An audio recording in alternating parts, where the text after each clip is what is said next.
When I say carrot cake, what occasion or season of the year do you think of? Maybe Easter, springtime? But it has the spices of cinnamon and nutmeg, great for those cool, crisp autumn nights.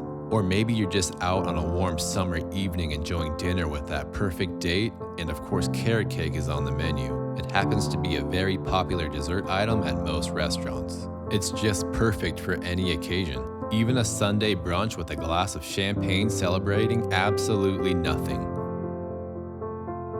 This is one of those baked goods that should be a staple in your recipe book. It's an oil-based cake, so it's easily made by hand and very forgiving. No stand mixer required.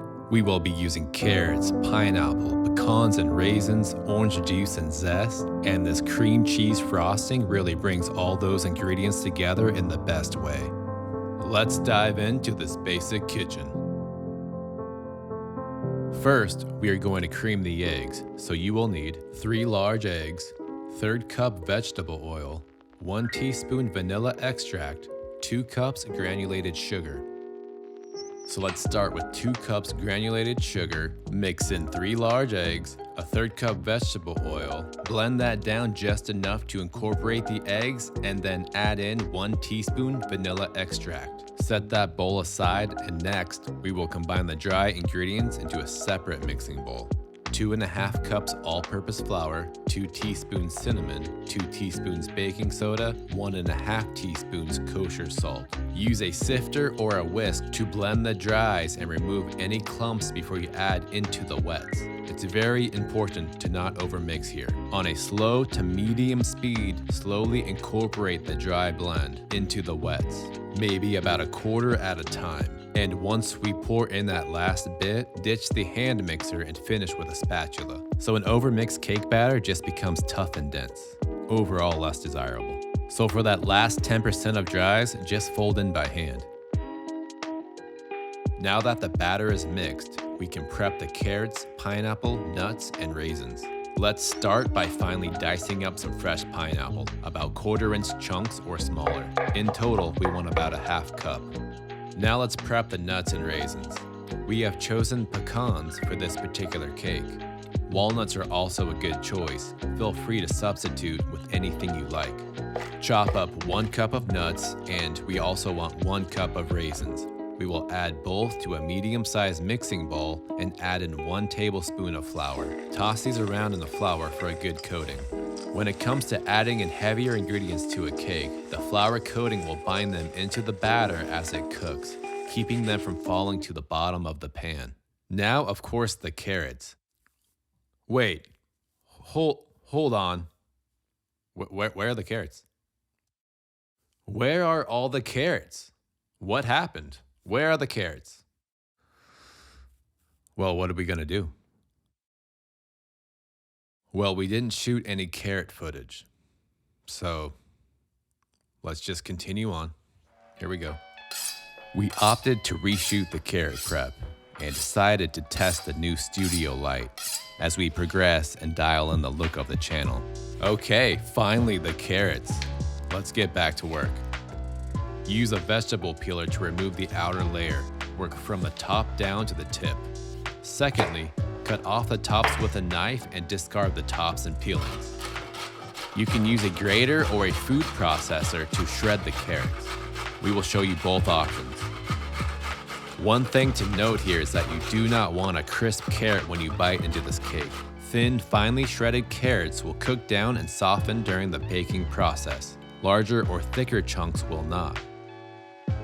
Let's make room for the food processor. If you have one, great. If not, no big deal. You'll need to attach the shredding blade to grate the carrots. Basically, just jam in a pound of carrots and you're done. So there you have it. Grated carrots 2 different ways. If you don't have a food processor, it doesn't matter. Each way is simple and easy. Now that we have the batter, carrots, pineapple, nuts, and raisins prepped, we can mix all of this together. Start with the carrots, folding in about 1/5 at a time. Now mix in the pineapple and then the nuts and raisins. Okay, so here is the first of many to come. Basic kitchen pro tip. When it comes to carrot cakes, the uglier the cake batter, the better the cake. Yeah, let's save that lens and pull that camera back. Preheat the oven to 350 degrees Fahrenheit. I'm gonna go pour a cup of coffee while you guys check in with Evan. Cut your parchment paper so you have 2 handles on both sides. Form it down to the sides. The oil will help it stick. Then give it another spray. Dusting your flour. So you can do this recipe in a 9x13 like we have here, or 2 8-inch rounds if you want to do a layer cake. We're going to put this into an oven at 325 degrees for about 55 to 65 minutes. This pan's a little bit darker than I like, so we usually drop the temp from 350 to 325 with a darker pan.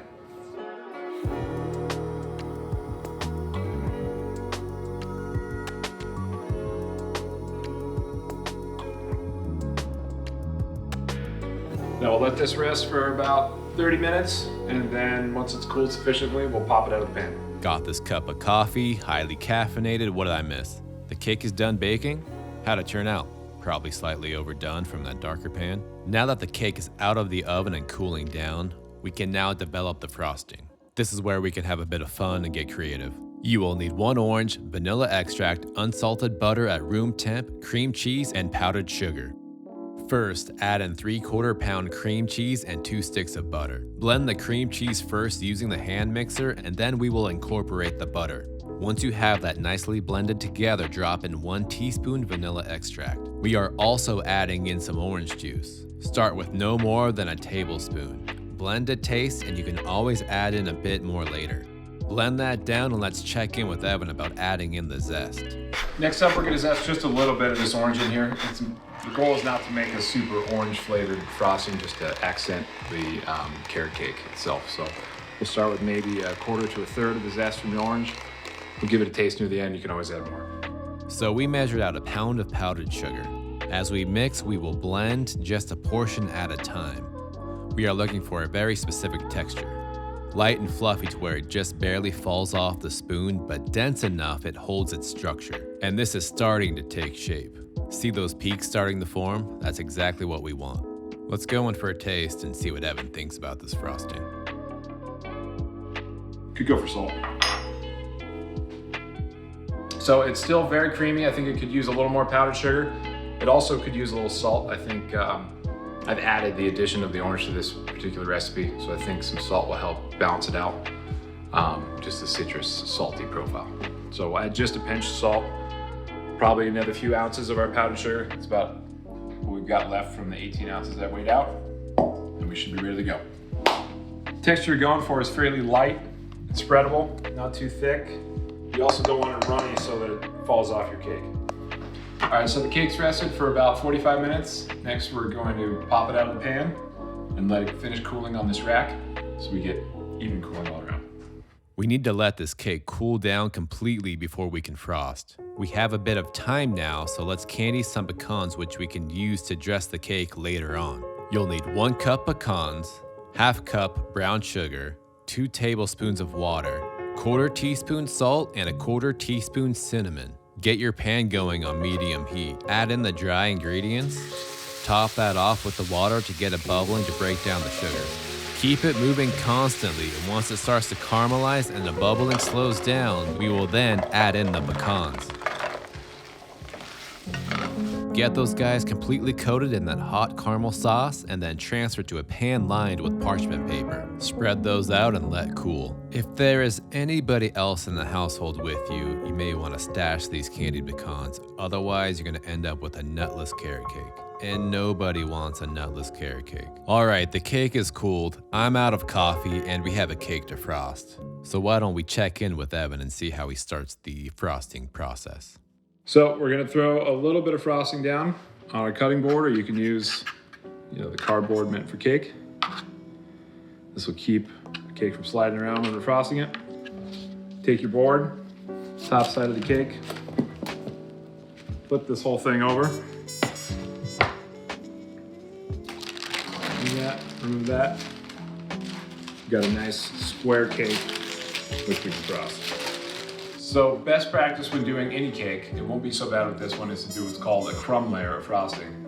But the goal is not to have even coat, it's just a light coating, and any of the loose outside of your cake will get stuck to that. And then you'll come in with a thicker layer, and that prevents any of the loose crumbs on the outside from sticking through and making an ugly cake. So we'll take a small frosting spatula here, got a little offset, and we'll just kind of spread a layer out, almost like a primer layer, to get everything going.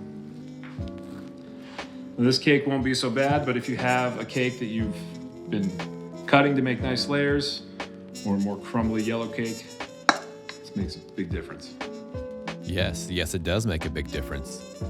So apply that first crumb layer of frosting to the top and sides, and then we will get that thicker second layer applied. Come in with that bigger spatula and apply generously, spreading out an even thick coat. Take your time, work your way around the cake. If you have a lazy Susan, I suggest you put it to use here. So the cake is frosted and we have those pecans stashed away in hiding. Time to bring those out and let's chop them up. Get those bigger chunks layered across the top. Then we will dice up the remaining pecans into smaller bits and pepper the rest of the cake. Be sure to cover those sides as well. No rhyme or reason about it. Just get this cake covered so we can cut it, serve it, eat it. So there you have it. Carrot cake. Now the name itself seems to suggest something it's not.